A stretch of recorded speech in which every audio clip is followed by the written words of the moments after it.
И еве неповторно назад, како што нели кажа веднаш по рекламните пораки, а ќе зборуваме за исто нешто што е многу значајно, поготово за оние кои што сакаат да трчаат и да се спортуваат, но како велиме во здраво тело, здрав дух и убаво да се истрчаат 10 километри за оној кој може. Така ли е? Добро утро и добре не дојдовте. Наш гостин ово утро Кире Синадиновски. Со колешката Оливера нешто повеќе околу оваа тема ќе слушнеме повеќе детали, така да повелете. Благодарам, Слободанка. Кажавте дека вода, се извинувам, Оливера, сакате само да се напиете, да не биде дека не сум ве послужила нешто. Да.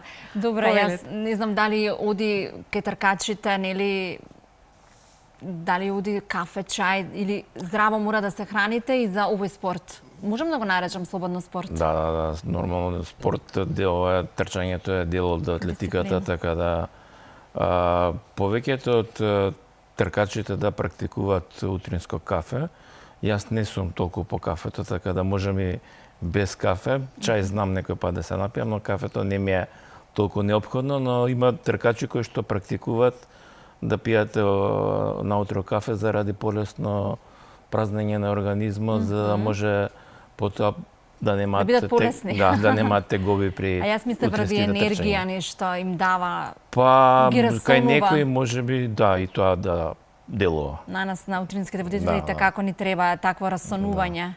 Јас велам морам пред да ме шминкаат, морам да пивнам кафе за да ми се отворат чакрите. Но еден убав настан ќе се случува на 10 мај оваа година, а до утре е денот кога може да се пријават сите оние кои што не се пријавиле. 9-то издание на трката. Токму така. Веќе 9 години организираме оваа трка. Се одвива по стартот е кај фонтаната Лотус на булеварот Илинденска. Таа веќе не е традиционална патека од самиот почеток, затоа што тука имаме широк булевар Илинденска, каде што трчаме до крај, па потоа вртиме на улицата Никола Парапунов, излегуваме на булеварот Партизански одреди, каде што повторно имаме широк булевар. Така да можам да кажам дека Скопје има идеални услови за вакви улични трки, затоа што има големи широки булевари. Многу градови низ светот немаат такви можности и овакви трки ги одржуваат по некои тесни улички, затоа што не секој град има големи булевари, посебно оние што се постари градови, нели во центарот на градот, на градовите имаат тесни улици.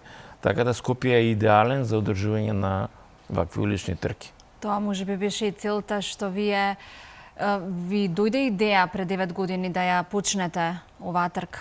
Па да, убавината на градот. Јас сум и дел од организацијата на Скопскиот маратон и како една плюс трка рековме на Скопје не има малце само Скопски маратон, да организираме уште една трка и организиравме оваа трка на 10 километри, бидејќи во склоп на Скопскиот маратон имаме трка на 42 километри, 21 километар и 5 километри, а немавме 10 километри.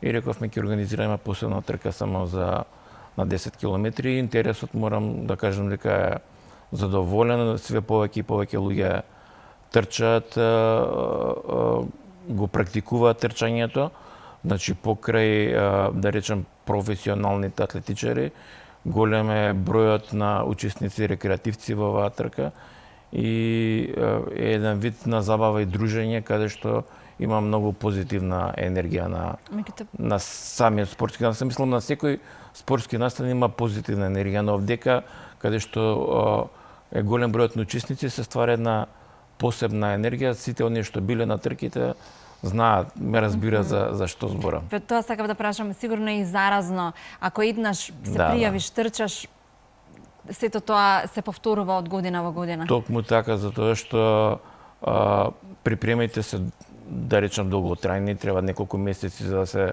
припремите, зависи за каква трка. За оваа трка од 10 километри доволно и месец и пол-два, но за подолгите и повеќе.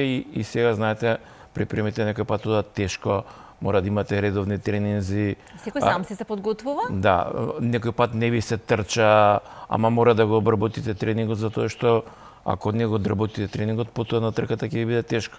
И се случува многу пати, и мене лично ми се случило, бидејќи трчам јас рекреативно, кога ќе започнам тркати, кој ќе ми е тешко цело време во мислите ми, ова ми е последна трка, веќе не трчам, но кога ќе завршите, имате една посебна енергија и одма размислувате која ќе ми биде следна трка, каде да се пријавам на следна трка и веќе почнувате да планирате. Така да ги заборавате сите маки за време на трката, кога ќе влезете во целта и кога ќе добиете медал за учеството, затоа што секој учесник на финишот од трката добива медал. За да се издржи една трка од 10 километри, колку тренинзи треба неделно, во колкав период за да бидеме, нели? Па се зависи која ви е целта. Значи, ако ви е целта да постигнете некое време лично, добро, брзо, тогаш потребни се најмалце 2 месеци подготовки, 3 до 4 пати неделно да трчате. Но ако ви е целта само да завршите трката, доволно е и по 2 до 3 пати во неделата, барем да трчате по неколку километри, така да дозволено е за време на трката, нормално ако осетите криза, тегоба, дека може да застанете, да поодите, па пак да продолжите со трчање, затоа што имате 1 час и 30 минути лимит време во кое што треба да ја завршите трката, што е сосема доволно.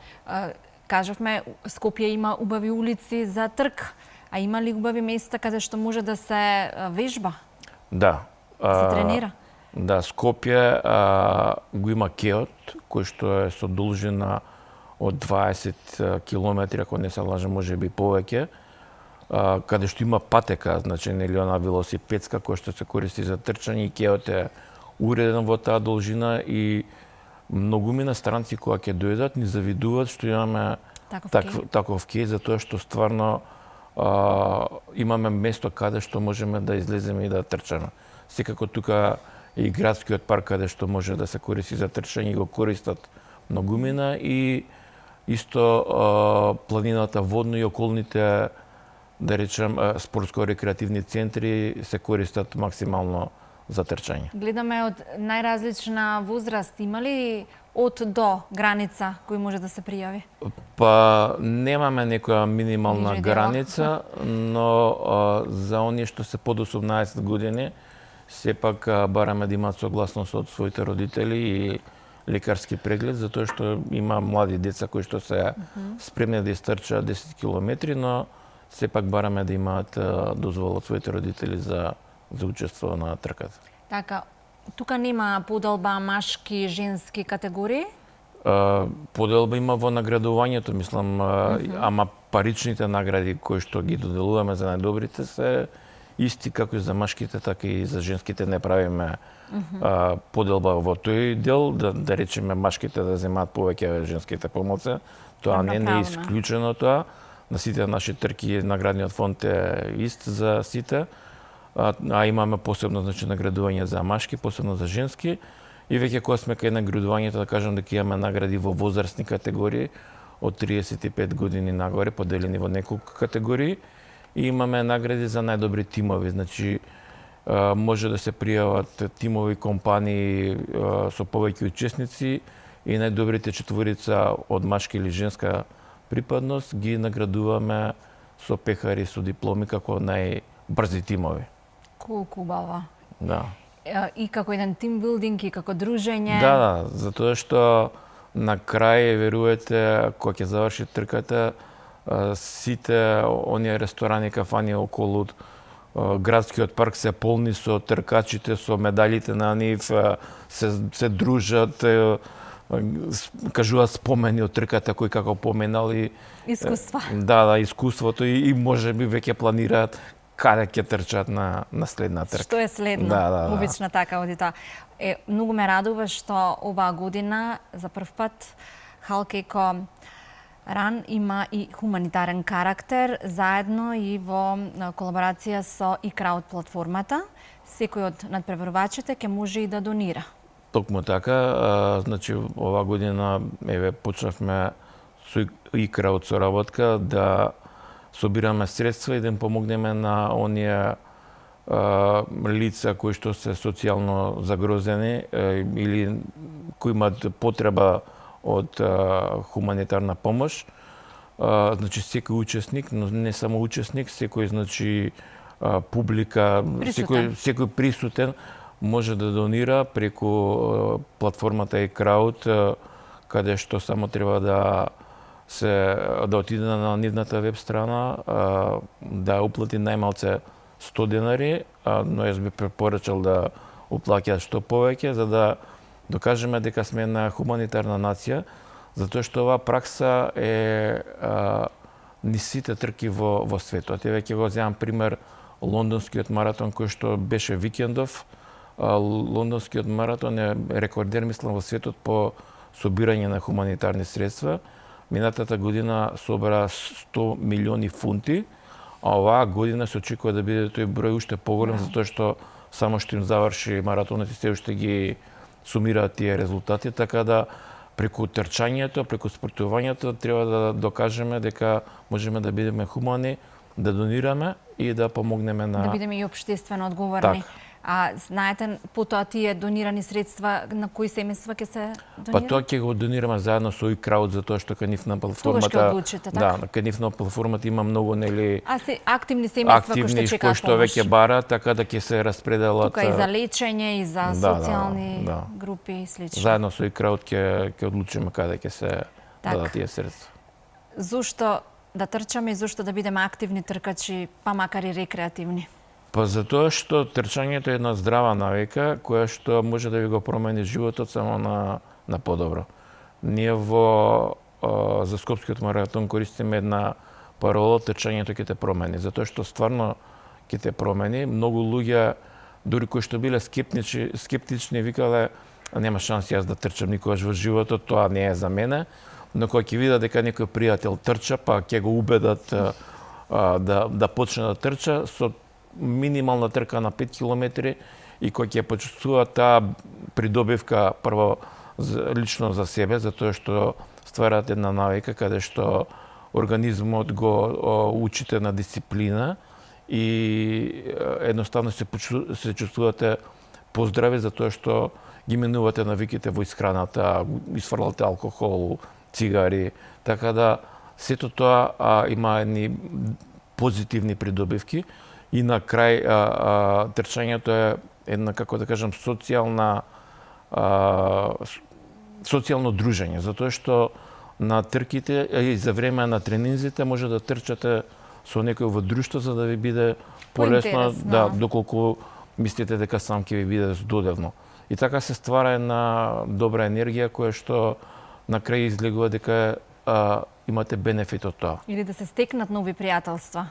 Токму така. Колку само така произлегле. И трчањето исто пружа можност за спортски туризам. Многу тркачите, да речеме, ќе трчат неколку години тука во Скопје, во Македонија, низ другите градови кај што има многу трки во овој период, и сакаат едноставно да се испробат и ќе речат идеме во Рим, во Прага, во Париз, и одат со фамилијата, со друштво, трчаат и фактички покрај трчањето одите, го разгледувате градот, правите една туристичка прошетка. Има странци така да и кај нас има странци, не толку на оваа трка, но на Скопскиот маратон имаме голем број на странци, затоа што трчањето е еден вид, како што кажа, спортски туризам. Таа маса циркулира низ целиот свет затоа што бараат нови предизвици, нови места. И Дарио Ивановски ќе биде присутен на овогодинешната? Да, Дарио Ивановски во моментов е во одлична форма и прави одлични резултати. Овој викенд победи на полумаратонот во Дубровник. Претходниот викенд освои второ место на маратонот во Белград, што е огромен успех, со одлични времиња, и на 10 мај ќе трча на нашата трка. И ги повикувам сите граѓани на Скопје да излезат, да го бодрат, затоа што имаме таков еден атлетичар што е, можам да кажам, на европско ниво. Најдобре на Балканот и пошироко, почитува на секаде каде што оди да трча, и мислам дека заслужува да излезат сите граѓани на Скопје да му дадат поддршка. Одлично. Ви благодарам многу. Се гледаме во недела, следната недела, 10 мај, да го искористат времето уште утре. Да, тоа сакам да кажам, нашата веб страна е skopje.ran.